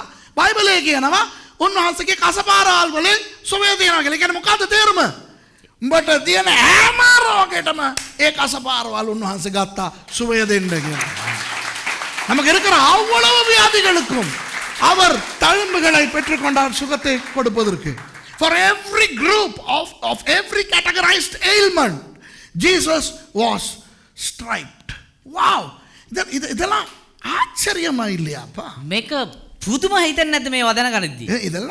இதெல்லாம் பார்க்கும்போது நமக்கு ஆவி ஆத்மா சர்ரம் எட்டம் மாறணும். මේවා අහද්දි බලද්දි අපේ ආත්මේ ප්‍රාණේ ශරීරය තියන්ත මාරු වෙන්න ඕනේ. We should be flabbergasted to see how God has done so many things that we don't know.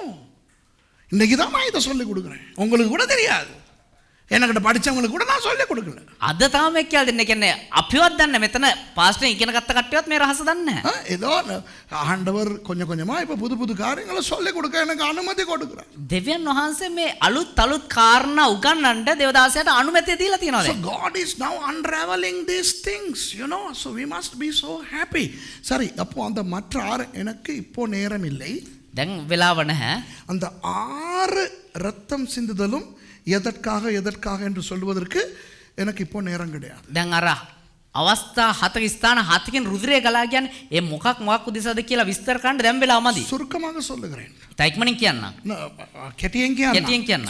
I don't have the time and I am not within the perimeters of the scope of this message to divulge information pertaining to the reasons why Jesus' blood was shed in those 6 instances, but I'll just summarize, I'll just give a synopsis, okay? இப்ப பாருங்க, දැන් බලන්න உடம்பிலே சுத்தரத்தம் அசுத்தரத்தம் இருக்கிறது அல்லவா? පිරිසුදු රුධිරය අපිරිසුදු රුධිරය කියලා ශරීරයේ තියෙනවනේ. அதுபோல உடம்பில் மேல் பக்கத்தில் இருக்கிற ரத்தம், கீழ் பக்கத்தில் இருக்கிற ரத்தம், நடு பக்கத்தில் இருக்கிற ரத்தம் இருக்கிறது அல்லவா? ඒ වගේම ඉහළ තිබෙනා රුධිරය, මැද ප්‍රදේශයේ තිබෙනා රුධිරය, පහළ තිබෙනා රුධිරය කියලා තියෙනව නෙවෙයිද? அப்படி ஒவ்வொரு பகுதியாக இயேசு ரத்தம் சிந்தினார் தலை முதல் கால் வரை. එහෙම එක එක ස්ථාන අණුව ඉහළ ඉඳන් පහළ දක්වාම උන්වහන්සේ රුධිරය හැලුවා. அந்த ஒவ்வொரு விஞ்ஞான காரணங்களுக்காக. ඒ එක එක විද්‍යාත්මක කාරණා උදෙසා. Our blood, we have oxygenated blood, pure blood, and we have the impure blood, and then we have blood in the upper part of our body, in our middle part of our body, and our lower part of our body. And Jesus was bruised from head to toe for various scientific, medical reasons, okay? And I don't have the time to talk about that. I don't think everybody can even understand if I say. நான் இதெல்லாம் விளக்கப்படுத்தினால் நிறைய பேருக்கு இது புரியவும் செய்யாது. මේක මම විස්තර කරා නම් එහෙම බොහෝ දෙනෙකුට ඒක තේරුම් ගන්නත් බෑ. புரியாவிட்டால் பரவாயில்லை, ஒன்றை தெரிந்து கொள்ளுங்கள். තේරුම් නැති වුණත් කමන්නේ හැබැයි දැනගන්න. இயேசுவின் ரத்தம் சிந்துதலின் ஒவ்வொரு துளிக்கும் காரணமும் அர்த்தமும் நோக்கமும் இருக்கிறது. යේසුස් ක්‍රිස්තුස් වහන්සේ රුධිරය හැලුවා වූ ඒ හැම අවස්ථාවකම ඒ හැම ලේ බිඳුවකම කාරණාවක හේතුවක් තියෙනවා. Every drop of the blood of Jesus was shed with a purpose, with a plan, and with a systematization. Okay? சும்மா இல்ல. නිකන් නෙමෙයි. இப்போ இந்த ரெண்டையும் மாத்திரம் நான் பேசுறேன். 12 வரைக்கும் நான் பேச போறேன். දැන් මේ කාරණා දෙක විතරක් කතා කරන්න. சண்டே ஸ்கூல் இல்லாட்டி பரவாயில்ல. සන්ඩේ ස්කූල් නැතිවත් කමන්නේ. 12:30 வரைக்கும் போறேன் நான். 12 මාරකම් ගෙනියන්න යනවා. I'm going to take this on till 12:30 even if there is no Sunday school. வேணுமா மிச்சத்தை நான் சொல்லி முடிக்கணுமா இல்லாட்டி போய் முடிக்கவா? 4 பேர் சொல்லுங்கங்கறாங்க மிச்சம் எல்லாம் சொன்னா திங்கிறது இல்லையா? இன்ஃபேக்ட் மேக லைவ் யானமா லைவ் போகுது இப்ப போகுது லைவ். இப்ப லைவ் போயிட்டு இருக்கு. මේක ලයිව් යනවා දැන්. ஒருவேளை டாக்டர்ஸ் பார்த்துக்கிட்டு இருக்காங்களா? සමහර වෙලාවට වෛද්‍යවරු මේක බලාගෙන නැති.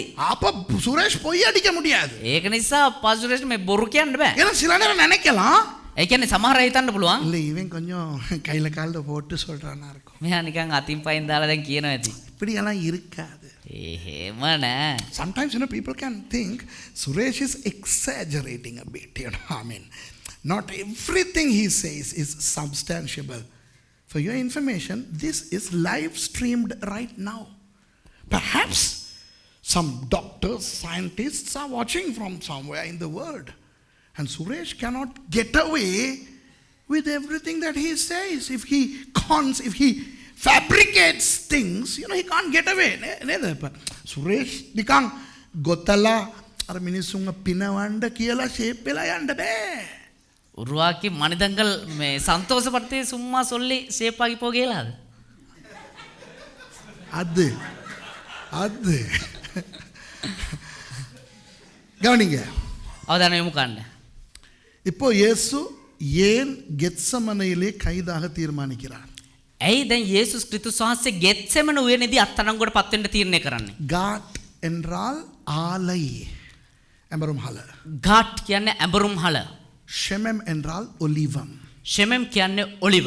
Why did Jesus choose to be arrested in the at the garden of Gethsemane? Gethsemane etymologically, Gat means what? How do you call it? Come on.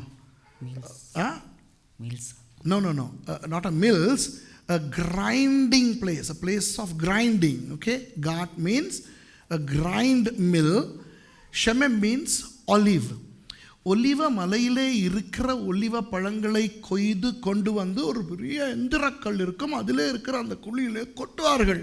එන ඔලිව කන්දේ තිබෙන්නා ඔය ගස් වලින් නෙලා ගන්නවා හැම ඔලිව ගෙඩියක්ම ගෙනල්ලා හලන්නා ඔය ඇඹරුම් හලක්. So they'd harvest olives from the Mount of Olives, and they would come and put all those olives onto that huge grinding stone. Okay, there is a hole, and they fill the hole with olives. And then they would put another grinding stone onto that little hole, the top of which is tied to a long log connected to the yoke of a donkey. அதற்கு மேலே அந்த ஒலிவங்களை போட்ட பிறகு ඊට පස්සේ ඒ ඔලිව එකට දැම්මට පස්සේ ஒரு இன்னொரு சின்ன கல்லை அதற்குள்ளே இறக்கி අර ඒ ලොකු විශාල මේකට උඩින් අර තව පොඩි ගලක් තියලා அந்த முனியில் ஒரு நீண்ட பலகையை கட்டி ඒ පොඩි ගලට එක දිග මේ කෝට්ටක් මේ පොල්ලක් සම්බන්ධ කරලා கோட்டு மாற கோட்டு கிதாயிக்னே அதை கழுதையினுடைய கழுத்திலே கட்டுவார்கள். ඒක බූරුවාගේ පිටේ බඳිනවා. පිටේ නෙවෙයි බැලේ. මෙයාට මොනවද වෙලා තියන්නේ මහේෂ්ට? කරේ. அப்போ அந்த கழுதை சுற்றி நடக்கும்போது එතකොට ඒ බූරුවා මේ වටේට කැරක් ඇවිදිද්දි அந்த கல்லால் இந்த ஒலிவங்கள் நசுக்கி அப்படியே அதிலிருந்து சாறு வெளியே வரும். අර පොඩි ගලෙන් ඒ මේ ඔලිව ඇඹරලා තැලිලා ඒකෙන් එළියට එනවා ඒකේ යුෂ. அதுதான் ஒலிவ எண்ணெய். ඒක තමයි ඔලිව් තෙල් කියන්නේ. And when the donkey walks around this huge millstone, the olives are crushed to the brim where it eliminates juice, which turns out to be olive oil. வேதத்திலே நீங்கள் எங்கே பழைய ஏற்பாட்டில் புதிய ஏற்பாட்டில் எங்கே வாசித்தாலும் எண்ணெய் என்று வாசித்தால் அது ஒலிவ එண்ணெய். බයිබලයේ ඔබ කොහේ කියවුවත් අලුත් ගිවිසුමේ හරි පරණ ගිවිසුමේ හරි කොහේ බැලුවත් තෙල් කියලා තියෙනවා නම් ඒක ඔලිව් තෙල්. விளக்கு பத்த வைப்பதற்கு அந்த எண்ணெயை தான் பயன்படுத்தினார்கள். මේ பகன் පහන් පත්තු කරන්න පාවිච්චි කරා ඔලිව් තෙල්.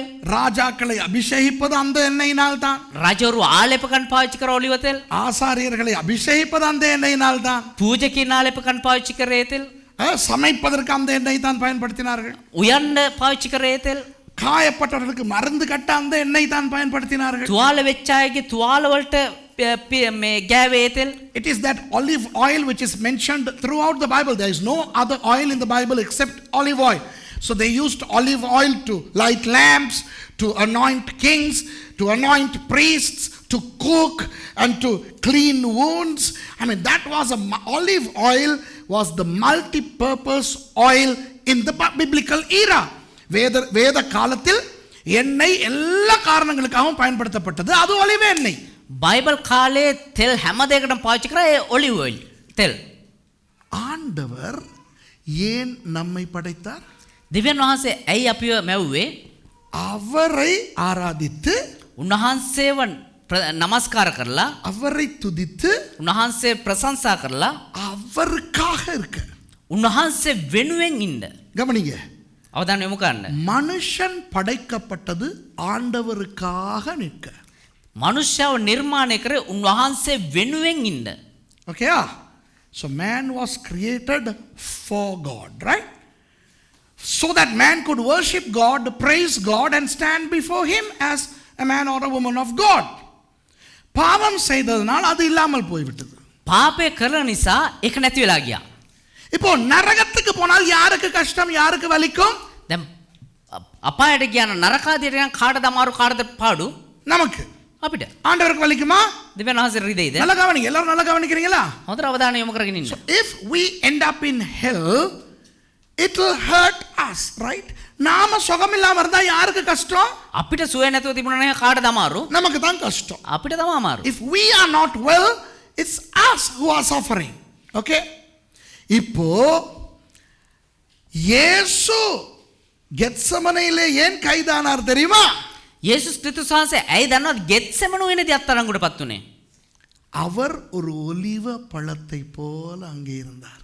උන්වහන්සේ එක ඔලිව ගෙඩියක් වගේ ඒ ස්ථානයේ හිටියේ. துக்கமும் வியாகுலமும் அவருக்குள்ளே வந்து அவரை நசுக்கி அவரை பிழிய ஆரம்பித்தது. දුකත් ව්‍යාකුලතාවයත් වේදනාවත් කියන එක උන්වහන්සේව තලන්න පටන් ගත්තා, අඹරන්න පටන් ගත්තා. Do you know why Jesus chose Gethsemane to be arrested? Because sadness and anxiety began to crush him. Just like the olive is crushed, Jesus began to be crushed.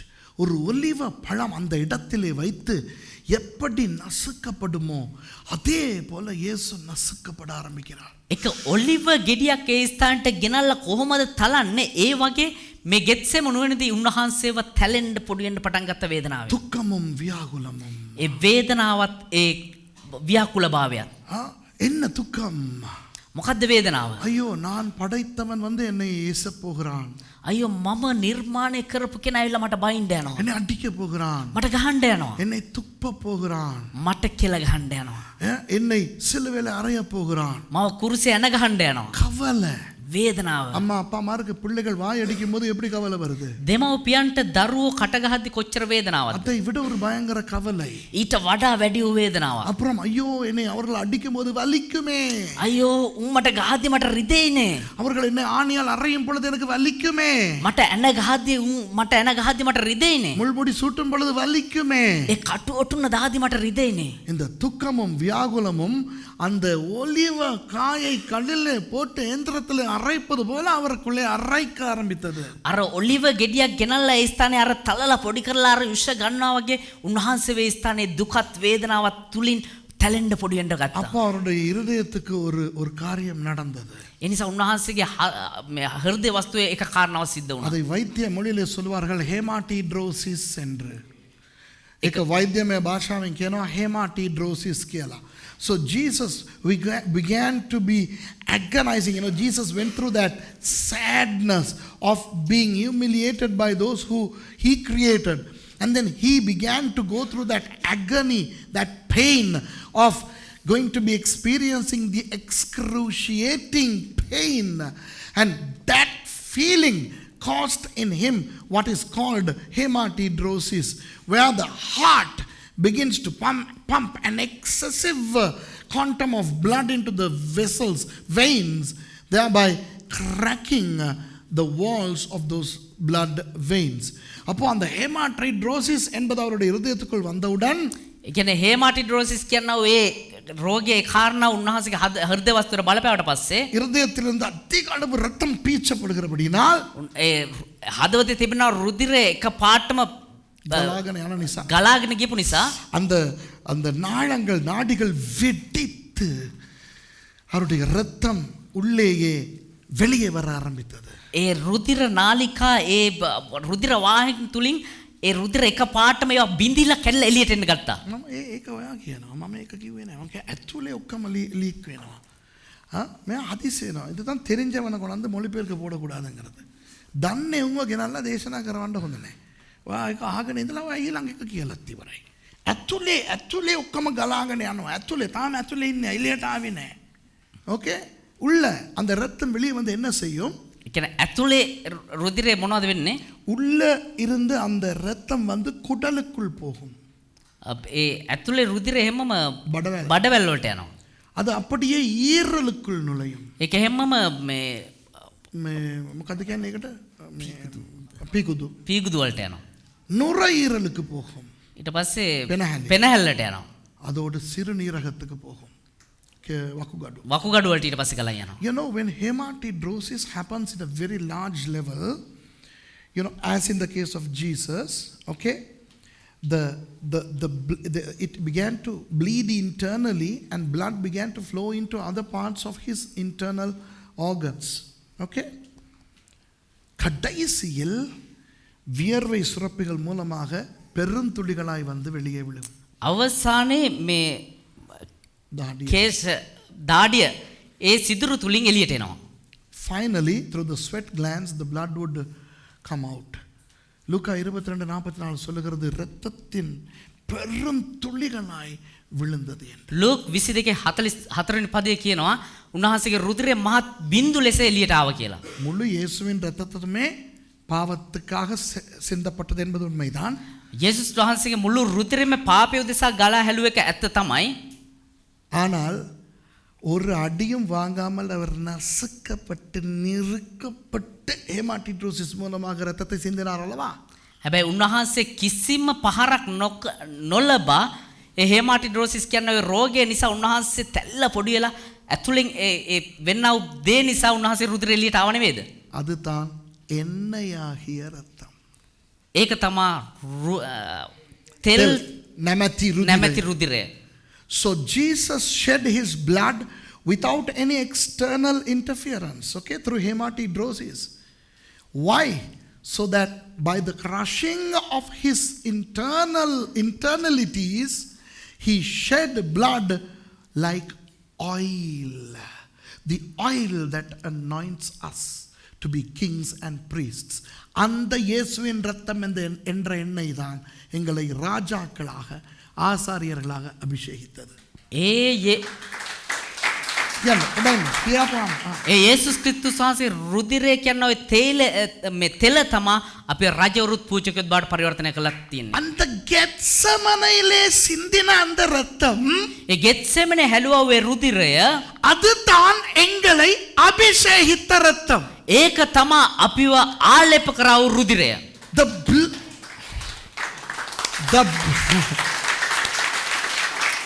The blood that was shed in Gethsemane was the oil that made us kings and priests, as in 1 Peter 2:9. 1 பேதுரு 2:9 சொல்லுகிறது. 1 பேதுரு 1:19 කියනවා ராஜா உங்களை ராஜரீக ஆசாரியர்கள் ஆக்கி இருக்கிறார். ඔබ රාජකීය පුද්ගලයන් වෙන්නවා කියලා. ராஜகீய பூஜකවරු බවට පත් කරා. You became a royal priesthood. Okay, இப்போ உங்களை ராஜாக்களாகவும் ஆசாரியர்களாகவும் ஏற்படுத்தினது யாருக்காக? දැන් ඔබ රජවරුත් පූජකවරුත් බවට පත් කරේ කවුරු දෙසද? ஆண்டவருக்கு முன் ராஜாக்களாகவும் ஆசாரியர்களாகவும் நிற்பதற்காக. දෙවියන් වහන්සේ ඉදිරියේ රජවරු ඉදිරියත් පූජකයෝ ඉදිරියත් හිටගන්න උදෙසා තමයි. Why were you made royal priests? So that you could stand before God as royalty and as priests.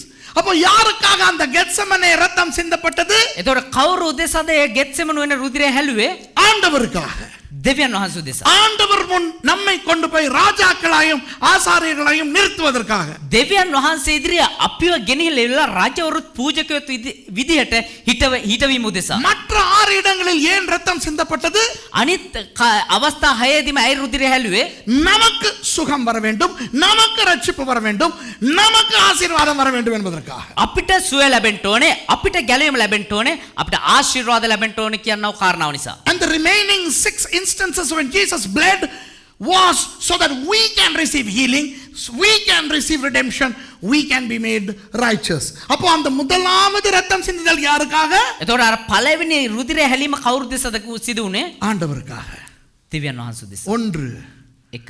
ஆண்டவர். දෙවියන් වහන්සේ. மற்ற 6 யாருக்காக? අනිත් 6ම කවුරු දෙසද? 6 6 மனிதனுக்காக. මනුෂ්‍යයා. பாருங்க இயேசுவின் இரத்தத்தில் எவ்வளவு மர்மங்கள் இருக்கின்றன. බලන්න යේසුස් ක්‍රිස්තුස් වහන්සේගේ රුධිරය තුල කොයිතරම් කාරණා සැඟවී තියෙනවද කියලා. So the first instant was on behalf of God. Number 1, God. The remaining 6 instances for man. Number 6, man. Wow, wow, wow.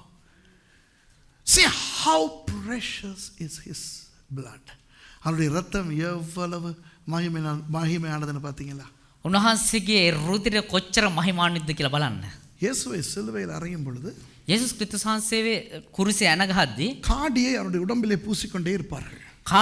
කාඩිය කියනවා ඒ ද්‍රව්‍ය උන්වහන්සේගේ ශරීරයේ මේ ගෑවා. You know, when Jesus was flogged and beaten and when he was crucified, the Romans continuously applied that bitter gourd into his body, onto his body. Do you know why? To prevent blood from clotting. ஏன் தெரியுமா? அந்த காடியினுடைய செயல்பாடு என்ன தெரியுமா? ඒ දන්නවද ඒ කාඩිය කරන්න කාර්යය මොකක්ද දන්නවද? ரத்தம் கட்டாமல் செய்யும். ඒ රුධිරය කැට ගහන්නේ.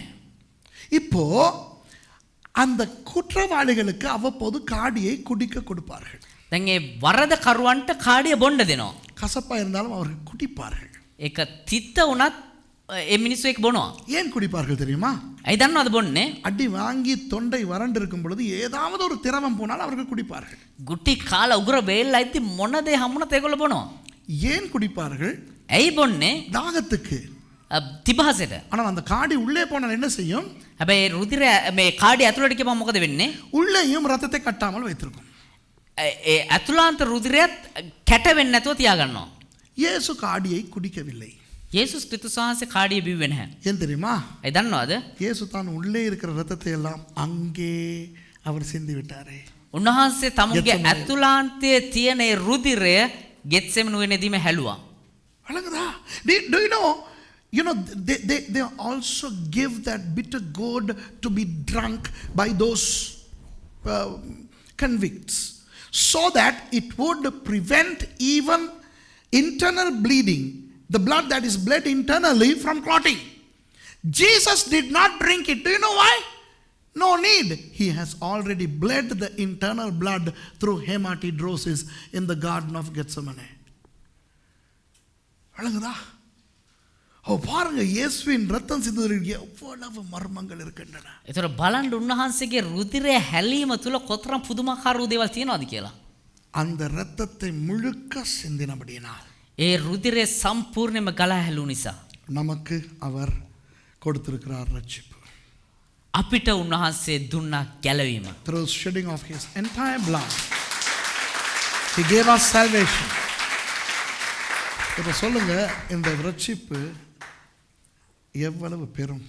දැන් කියන්න මේ ගැලවීම කොච්චර වටිනාකමක් තියනවද කියලා. How expensive could this salvation be? Can you price it up? Can you price it? உங்களால் முடியுமா அதற்கு விலை போட? අපිට පුළුවන් ද ඒකට එක මිලක් නියම කරන්න? அப்போ நீங்கள் கிறிஸ்தவளாய் மாறினது ඔබ කිතුණුවෙක් විදිහට මාරුවීම அந்த அளவு இயேசு ரத்தத்தை செலவழித்ததனால். ඒ තරම් යේසුස් ක්‍රිස්තුස් වහන්සේ රුධිරය මිලයක් විදිහට ගෙවුව නිසා. அப்போ இனி நீங்கள் கிறிஸ்தவனாகி விட்டபடியினால் ஆண்டவர் உங்களுக்கு ஏதாவது நன்மை செய்ய வேண்டுமா? එහෙමනම් ආයේ ඔබ දැන් කිතුණුවෙක් වෙලා ඉන්න නිසා දෙවියන් වහන්සේ මොනවාරි යහපතක් කරන්න ඕනද? நீங்கள் இனி ஆண்டவருக்கு ஊழியம் செய்ய வந்தால் கர்த்தர் உங்களுக்கு அதுக்கு ஏதாவது உங்களுக்கு கொடுக்கணுமா? ඔබ සේවයට එනවා නම් සේවය කරන නිසා දෙවියන් වහන්සේ ඔබට යහපතක් කරන්න ඕනද? ඒ වෙනුවෙන් මොනවාරි කරන්න ඕනේද? You know, the salvation that you received has become so expensive for Jesus. Does he need to pay you anything else for you to serve him? இல்ல, நாம் பெற்றுக்கொண்ட ரட்சிப்புக்காக අපි ලබාගෙන තිබෙනා ඔය ගැලීම නිසා சாகும் வரை நாம் ஆண்டவருக்கு ஊழியம் செய்ய வேண்டும். මරණය දක්වා අපි උන්වහන්සේට සේවය කරන්න. ஊழியம் செய்கிற ஒருவனுமே சொல்ல முடியாது, සේවය කරන එක්කෙනෙකුටවත් කියන්න බෑ நான் ஆண்டவருக்காக இலவசமாய் ஊழியம் செய்கிறேன் என்று. මම දෙවියන් වහන්සේ උදෙසා කිසිම මිලයක් නැතුව සේවය කරනවා කියලා. Nobody who serves the Lord can say I'm serving the Lord for free. No, Jesus had paid a huge price to redeem us. இயேசுவானவர் எங்களுக்காக ஒரு பெரிய ஒரு தொகையை செலுத்தி தான் எங்களை கொண்டு வந்திருக்கிறார். යේසුස් ක්‍රිස්තුස් වහන්සේ තා විශාල වූ ඒ මිලයක් ගෙවලා තමයි අපිව ගෙනල්ලා තියෙන්නේ. எழும்பி இருப்போம். අපි නැගී සිටිමු. இப்போ உங்களுக்கு நன்றாய் விளங்கி இருக்கும். දැන් ඔබට හොඳට පැහැදිලිලා ඇති. இயேசு சிந்தின இரத்தம் යේසුස් ක්‍රිස්තුස් වහන්සේ හැලුවවේ රුධිරය ரெண்டு விதமாய் சிந்தப்பட்டது. දෙආකාරකින් හැලුවා. Jesus shed his blood in two ways. Number one, without any external interference, through hematidrosis. வெளியரங்கமான எந்த ஒரு பாதிப்பும் இல்லாமல் உள்ளரங்கமான ஹேமாட்ரிட்ரோசிஸ் மூலமாக இரத்தம் சிந்தினார். බාහිරින් ඇති වෙනව කිසිම බලපෑමක් නැතුව ඇතුළාන්තෙන් හේමාටිඩ්‍රොසිස් කියනවා දේ කන්නකොටගෙන රුධිර ඇතුළාන්තයෙන් හැලුවා. அதுதான் அபிஷேக இரத்தம். ඒක තමා ආලේපලත් රුධිරය. அதுதான் நம்மை ராஜாக்களாய் அபிஷேகித்திருக்கிறது. ඒක තමා අපි රජවරු විදියට ආලේප කරලා තියෙන්නේ. அதுதான் நம்மை ஆசாரியர்களாய் அபிஷேகித்திருக்கிறது. ඒ රුධිරය තමා අපි පූජකයන් විදියට ආලේප කරලා තියෙන්නේ. அதுதான் ஊழியக்காரர்களை அபிஷேகித்திருக்கிறது. ඒක තමා සේවකයන්ව ආලේප කරලා තියෙන්නේ. ஆகவே அந்த அபிஷேகம் இயேசு என்கின்ற அந்த ஒலிவம் நசுக்கப்பட்டு நெருக்கப்பட்டதால் வந்த இரத்தம். ඒ කියන්නේ යේසුස් ක්‍රිස්තුස් වහන්සේ කියනවා ඒ ඔලිව ගෙඩිය තැල්ලා පොඩි වෙලා ආපු රුධිරය තමා ඒ ආලේප කළ රුධිරය. The hematidrosis blood that was shed without any external interferences was shed by the crushing of Jesus's internal heart, the agony, and that blood is the anointing oil of royal anointing that we have received as kings, priests, as servants of God. That's the blood of Jesus. மற்ற 6 இடங்களில் அவர் எங்களுக்காக சிந்தின இரத்தத்தின் மூலம் අනිත් ඒ 6 අවස්ථාවෙම උන්වහන්සේ හැලුවා රුධිරය. எங்களுக்கு வியாதிகளுக்கு சுகம் இருக்கிறது. අපිට සුවය අපේ රෝගවලට සුවය ලැබීම උදෙසා பிசாசு பயந்து ஓடுகிறது. යක්ෂයා බය වෙලා දුව දිවීම උදෙසා நீதிமான்களாக்கப்பட்டிருக்கிறோம். අපේ ධර්මිෂ්ඨයන් කරන පිණිස ரட்சிக்கப்பட்டிருக்கிறோம். අපේ ගැලවීම නිසා. Through the other shedding of Jesus' blood in the other 6 places, we have received healing, we can eliminate the devil, and we have been made righteous, and we have received salvation. ஒரு கொஞ்ச நேரம் கண்களை மூடி ஆண்டவருக்கு நன்றி செலுத்துவோம். இப்படிப்பட்ட விலையேற பெற்ற இரத்தத்தை இயேசு சிந்தினபடியினால் கல்வாரியின் கருணை இதைக்கு மியூசிக்க போடுங்க. අපි දැස් වසාගෙන දෙවියන් වහන්සේට ස්තුති කරමු. මෙතරම් මිලාදිකු මෙතරම් වටිනා වූ ඒ රුධිරය ඔබ වහන්සේ අප වෙනුවෙන් හල්ලා අපිට දුන්නා වූ ගැලීම නිසා. මම දෙමළෙන් මේ ගායනා කරන්න යන ගීතිකාව කියන්නේ ඒ කල්වාරි කුරුසියේ යේසුස් වහන්සේගේ මහත් ප්‍රේමය ඒ රුධිර සැලීමෙන් උන්වහන්සේ අපට ලබා දීලා තියෙනවා කියලා. උගලන්ට තේරෙන්නේ නැතුව ඇති. සියලුම දෙනා ඇස් වසාගෙන යේසුස් වහන්සේට ස්තුති කරන්න මං වෙනුවෙන් මේ ආකාරව ඔබ වහන්සේ රුධිරය සලපු නිසා. I'm going to sing a song which talks about this whole thing that I was preaching. So just close your eyes and start appreciating and thanking the Lord for what he has done. நான் இந்த பாடலை பாடும் பொழுது நீங்கள் கண்களை மூடி ஆண்டவருக்கு நன்றி செலுத்துங்கள். நீங்கள் யாரும் பாட வேண்டாம், நன்றி செலுத்துங்கள். ஆண்டவர் எவ்வளவு அருமையான ஒரு ஆசீர்வாதத்தை தந்திருக்கிறார் என்று ஈல தாங்க எனக்கு. அதில் வாய்களை தந்து நீங்க நன்றி செலுத்துங்க. நான் இந்த பாட்டை பாடுறேன்.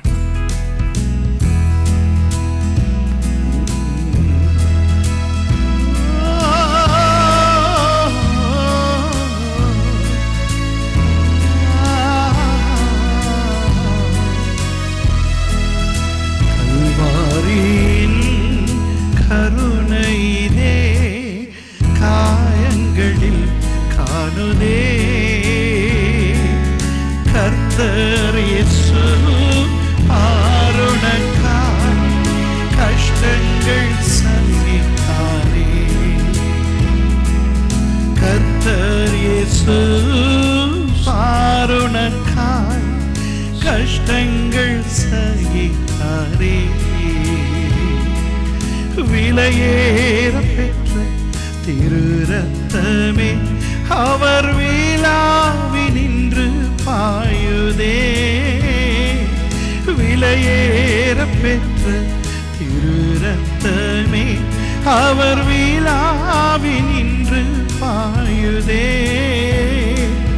விலையேற பெற்றோனாய் உன்னை மாற்ற விலையாக ஈந்தனரே.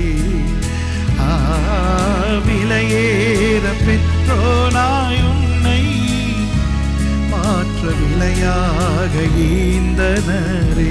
தமிழங்க இந்த வார்த்தையை பாருங்க. சிந்தையிலே வாரங்களும் நிந்தைகள் ஏற்றவராய் தொங்குகிறார் பாதகன் போல் மங்கா வாழ்வழிக்கவே. தொங்குகிறார் பாதகன் போல் மங்கா வாழ்வழிக்கவே. விலையேற பெற்ற திரு ரத்தமே அவர் விழாவி நின்று பாயுதே. விலையேற பெற்ற திரு ரத்தமே அவர் விழாவி நின்று பாயுதே. விலையேற பெற்றோனாய் உன்னை மாற்ற விலையாக ஈந்தனர். விலையேற பெற்றோனாய் உன்னை மாற்ற விலையாக ஈந்தனர். நாங்களே மாத்திரம் ஆண்டவரே. மனுஷனை நீ நினைக்கவும் அவனை விசாரிக்கவும் மண்ணில் அவன் எம்மாத்திரம் மன்னவா உதயவே. மண்ணில் அவன் எம்மாத்திரம் மன்னவா உதயவே. விலையேற பெற்ற திரு ரத்தமே அவர் விழாவி நின்று பாயுதே. விலையேற பெற்ற திரு ரத்தமே அவர் விழாவி நின்று பாயுதே. விலையேற பெற்றோனாய் உன்னை மாற்ற விலையாக ஈந்தனரே. விலையேற பெற்றோனாய் உன்னை மாற்ற විනයාග ඉඳනරි. ඔව් ස්වාමිනේ අපි කවුද? ඔබ වහන්සේ අපි ගැන හිතන්න අපි කවුද? ඔබ වහන්සේ අපිව ස්පර්ශ කරන්න අපි කවුද? ඔබ වහන්සේ අපිට මෙතරම් ප්‍රේමයක් දක්වන්න අපි කවුද? நாங்கள் யார் ஆண்டவரே? நாங்கள் யார்? எங்களுக்காக இவ்வளவு நீங்கள் கஷ்டப்பட, இவ்வளவு நீங்கள் எங்களுக்காக துன்பப்பட நாங்கள் யார்? நன்றி நன்றி செலுத்துங்க ஆண்டவருக்கு. வாயை திறந்து ஸ்துதிக்கிறாங்க Divyansh மகான்சிட்ட. Just thank the Lord for what He has done for us.